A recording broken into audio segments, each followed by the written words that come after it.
Smile.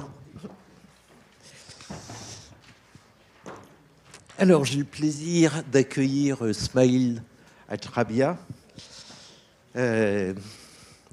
avec qui on a travaillé justement à propos de Claudine 10, mais qui va nous parler de thérapie innovante au cours des dysplasies ectodermiques, avec un sous-titre qui est « Pour suer et un peu plus ».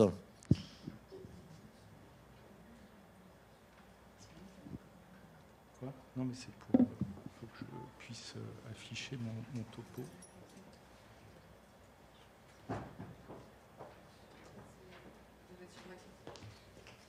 Quoi ? Je vous en prie.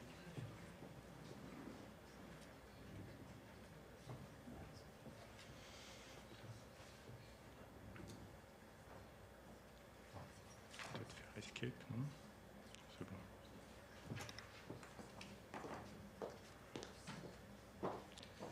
Alors.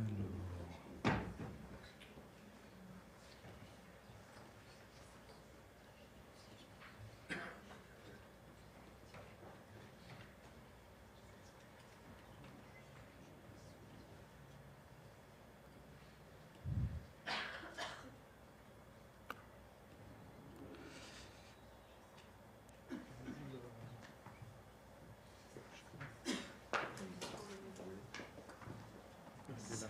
Ok, super.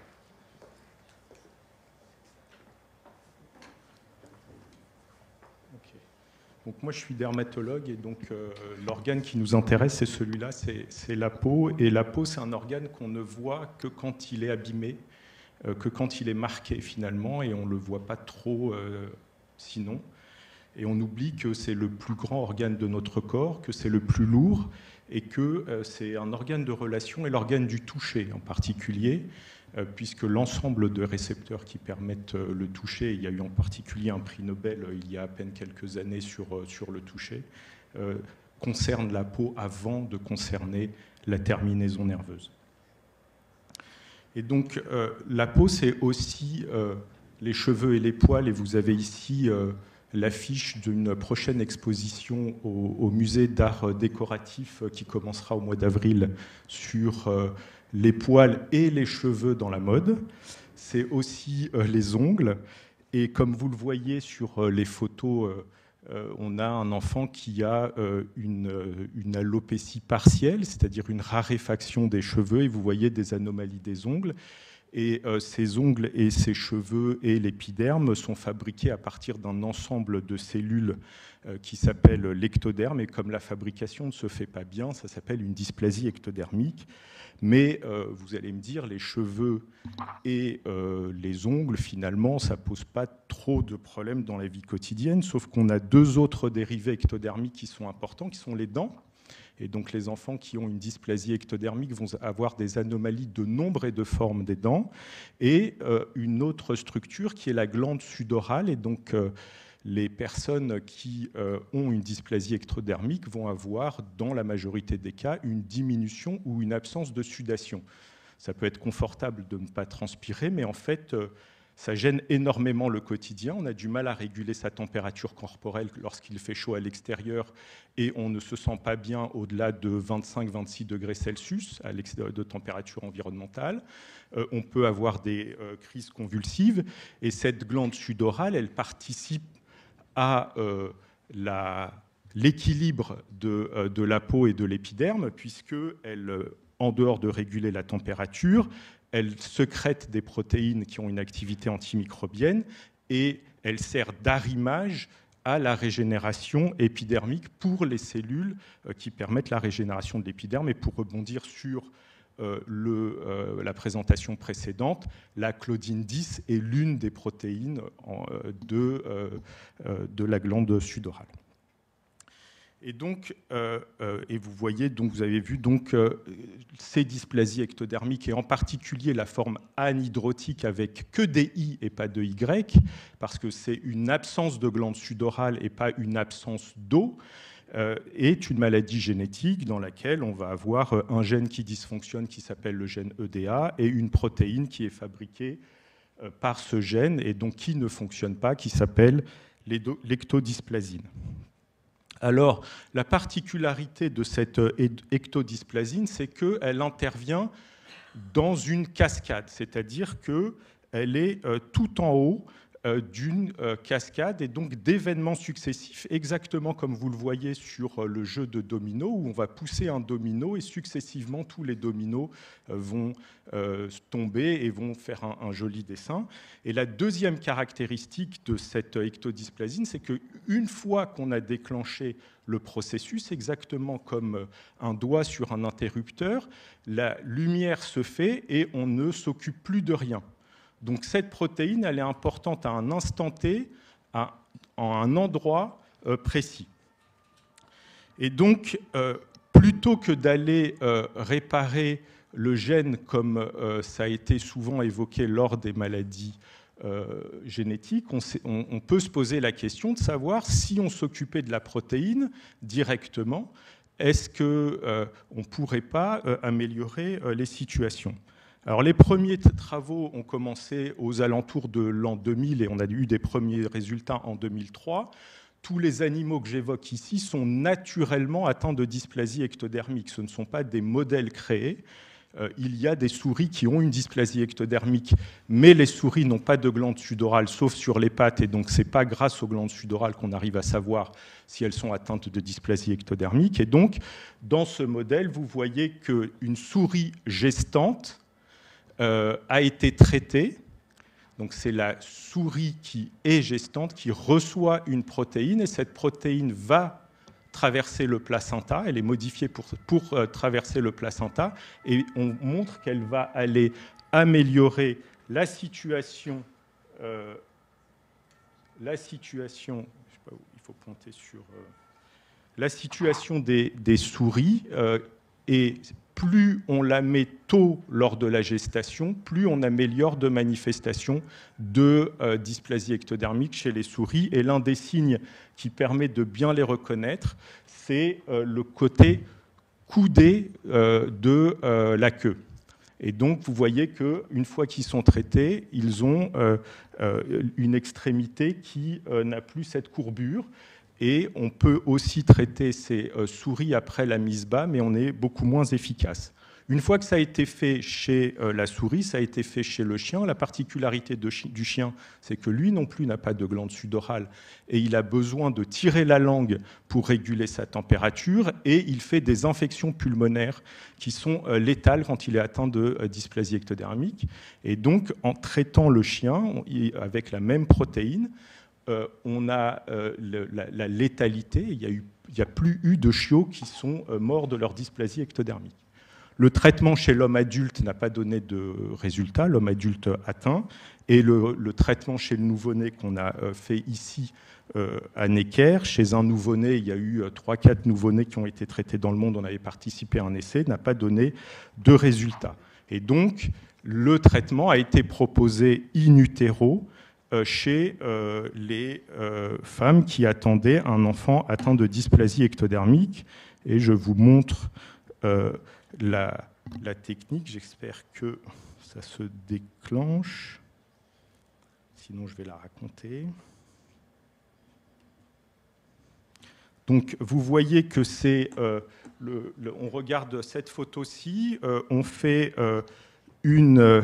amniosynthèse, c'est-à-dire qu'il y a une aiguille qui va traverser la paroi abdominale et traverser le placenta sous contrôle échographique. On regardera l'échographie après. Et vous voyez qu'on va prélever une quantité de liquide qui est calculée auparavant en fonction du poids du fœtus. Et ici, on va prélever 11 millilitres. Et on va ensuite injecter la même quantité de liquide contenant la protéine. Et cette protéine est suffisamment modifiée pour passer au travers du tube digestif et aller diffuser à travers un récepteur pour aller entraîner la fabrication des glandes sudorales. Donc là, on a prélevé le liquide et vous allez voir... Alors on montre un petit peu l'échographie, mais on va vite revenir sur... et vous allez voir que ça dure moins d'1 minute et demie d'injecter ce produit. Et on va le faire 3 fois à la fin du 2e trimestre, et une fois à la fin du 2e trimestre et 2 fois au cours du 3e trimestre. Et donc vous voyez là l'injection du produit. Donc là, c'est la partie vue, la partie très technique. C'est un travail qui nécessite énormément de coordination, puisque vous avez là les gynécologues et les obstétriciens, enfin les obstétriciens qui participent à ce travail. Vous avez l'équipe de pharmacie, parce que le traitement doit être donné dans un temps très très court entre le moment du calcul, le moment de la préparation du produit doit s'écouler moins d'1 heure, donc il faut être extrêmement coordonné. Et bien sûr les dermatos. Et donc là, je vous le montre on va le voir sur le versant échographique. Et donc vous voyez, on voit la tête et le bras qui bougent, et on va voir l'aiguille qu'on a vue tout à l'heure d'amniosynthèse apparaître. Voilà, vous voyez l'aiguille qui apparaît dans la cavité amniotique, et on va voir le flux de la molécule qui traverse. Et puis on arrêtera quand on aura les premiers.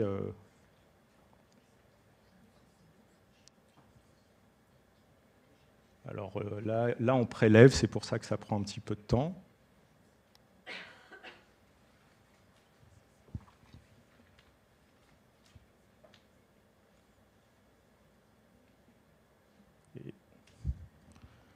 Et donc là, on va voir là-dedans. Voilà, il le cache un petit peu, ok. Et voilà, vous voyez le flux. Vous voyez le flux, on va voir, voilà, vous voyez le flux passer sur le côté, voilà. Un jet et donc la protéine est dans la cavité amniotique et donc va être absorbée par voie digestive par le bébé. Alors, on va avancer. Et donc voilà les premiers résultats. Donc ici, je vous montre les photos du premier bébé traité ici à Necker. Il est né au mois d'août et je l'ai revu aujourd'hui. C'était sa visite de 6 mois aujourd'hui. Et je peux vous dire que ça, c'est une photo à 1 mois et demi. La maman était toute contente de nous dire qu'il transpirait. Pour information, dans cette famille, il y a un grand frère qui ne transpire pas du tout et qui n'a pas du tout de glandes sudorales quand on regarde la peau au microscope confocal. Et ce petit bébé, aujourd'hui, a une sudation qui, au test de sueur, fait 61 microlitres, et il a des glandes sudorales normalement réparties sur les plantes. Alors on pense qu'on va aussi avoir des résultats concernant la qualité de l'os pour les implants dentaires et un nombre plus important de dents, mais la protéine étant donnée en fin de grossesse, on est un petit peu trop tard pour avoir une action directe sur les germes dentaires. Sur les glandes salivaires, qui sont aussi des dérivés ectodermiques, on ne sait pas si on aura des résultats, mais on le surveille. Sur les glandes de Meibomius, et vous voyez que là aussi, les ophtalmologues sont impliqués et vont être impliqués dans la surveillance du nouveau-né pendant les 5 ans qui viennent. Les ophtalmologues, les dermatologues, les dentistes. Il y a eu aussi les néonatologistes. Donc c'est vraiment un travail collectif qui est un essai qui est extrêmement complexe. Donc voilà les différentes étapes. Donc on a fait la première partie qui était donc jusqu'à la naissance, et maintenant pendant 5 ans, on va surveiller les différentes manifestations, la qualité des cheveux, la qualité des dents, la qualité de la surface oculaire et des glandes de Meibomius, etc., avec l'ensemble des collègues qui vont y participer. C'est un essai international. Actuellement, 2 enfants sont traités en Allemagne. Nous devrions en traiter un 2e ici en France, et un autre enfant est traité aux États-Unis. Juste pour vous raconter une autre forme de dysplasie ectodermique, qui est la forme en fréquence qui vient en 2e. Et dans cette forme-là, on est plus dans des manifestations qu'on va dire syndromiques. Vous voyez une mannequin qui est atteinte de cette forme de dysplasie ectodermique et elle a, en plus des manifestations dont j'ai parlé sur le plan dermatologique, une fente labiopalatine, donc ce qu'on appelle dans le langage courant un bec de lièvre, et il existe une fragilité oculaire avec un risque de cécité à l'âge un peu plus tard, autour d'une quarantaine d'années. Et photos difficiles, on a un certain nombre d'enfants, pas très nombreux, mais qui vont avoir ces manifestations qui sont l'absence d'épiderme depuis très tôt. Et donc cette jeune fille qui a 15 ans aujourd'hui n'avait pas d'épiderme sur les mains et sur les plantes quasiment depuis la naissance, et malgré les différents traitements classiques, on n'arrivait pas à permettre la réépidermisation. Alors le gène qui est impliqué, cette fois-ci, il ne travaille pas en cascade, mais il travaille en réseau. Et donc il est beaucoup plus difficile d'intervenir sur lui en essayant de le réguler en termes de on va synthétiser une protéine qui lui ressemble. En revanche, on fait quelque chose qui est de dire cette protéine appartient à un groupe de protéines, elle a des similitudes avec d'autres protéines, et en l'occurrence, elle a des similitudes avec une protéine qui est impliquée en cancérologie et pour laquelle il existe des médicaments ont été testés. C'est un petit peu l'exemple de ranger des moules à gâteau. Il y en a des ronds, il y en a des carrés, etc. etc. Et cette protéine P53, moi, là, la protéine qui nous intéresse, c'est P63, mais P53, c'est celle qui est impliquée dans le cancer. Il existe une molécule régulatrice qui s'appelle Prima, et par similitude, on s'est dit, avec Daniel Aberdam qui l'avait testé, pourquoi ne pas la tester sur les érosions cutanées pour voir si elle ne peut pas donner des résultats. Et donc, première étape, donc on n'est plus sur la protéine, et on est sur la régulation en quelque sorte de la voie de signalisation. Et donc, on a montré sur des cellules de patients que la protéine Prima restaurait en culture les fonctions qu'on attendait des cellules, des kératinocytes, dont des cellules principales de la peau. Et ensuite, on a travaillé pendant 1 an avec la pharmacie centrale ici pour fabriquer une crème qui contient cette molécule et qu'on pouvait appliquer sur la peau abîmée de nos patients. C'est long, la fabrication d'une crème, parce qu'il faut qu'elle soit stable pendant un certain temps. Il faut qu'elle ne soit pas toxique, il faut que la protéine reste efficace. Et donc, il y a tout un long travail de la pharmacie qui a été mis en œuvre. Et puis, on a eu la crème. Et voilà, on l'a appliquée tous les jours à des concentrations progressives.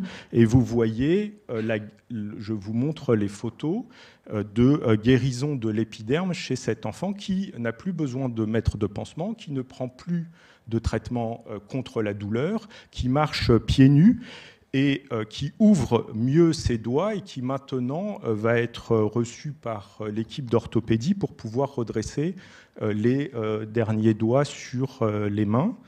Et ce qui est extrêmement intéressant, c'est qu'on n'a plus besoin d'appliquer la crème.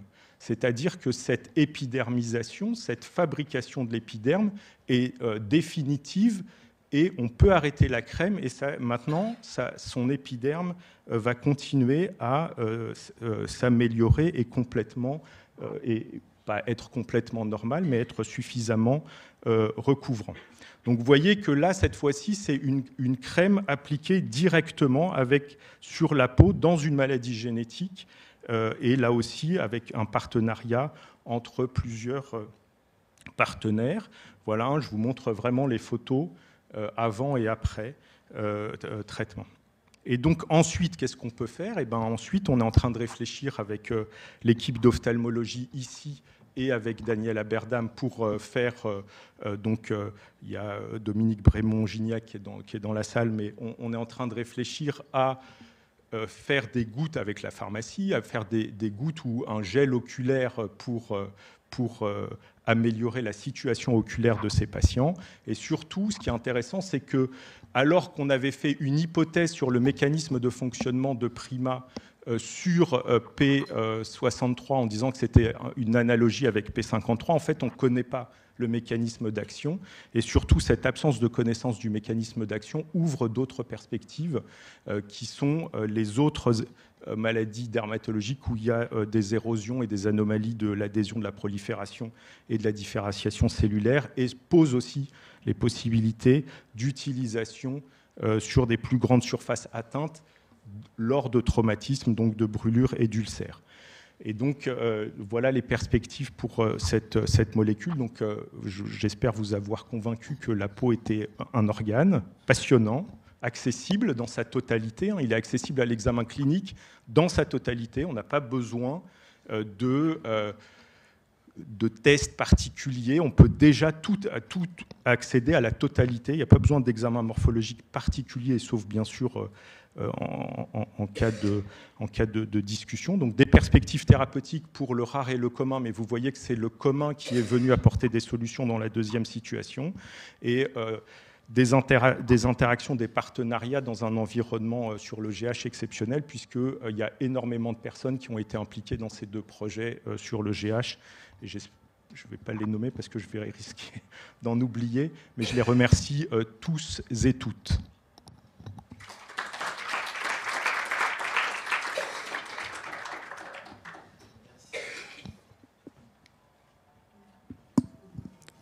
Merci beaucoup, Smaïl, pour cette superbe présentation.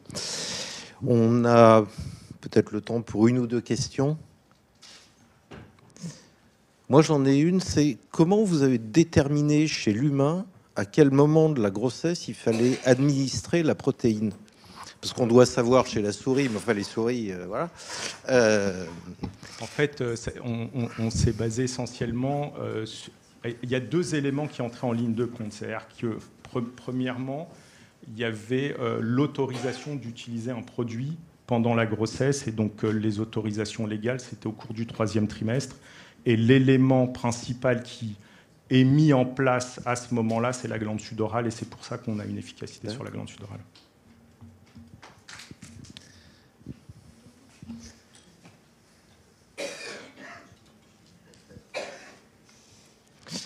Eh bien, s'il n'y a pas d'autres questions, merci beaucoup encore.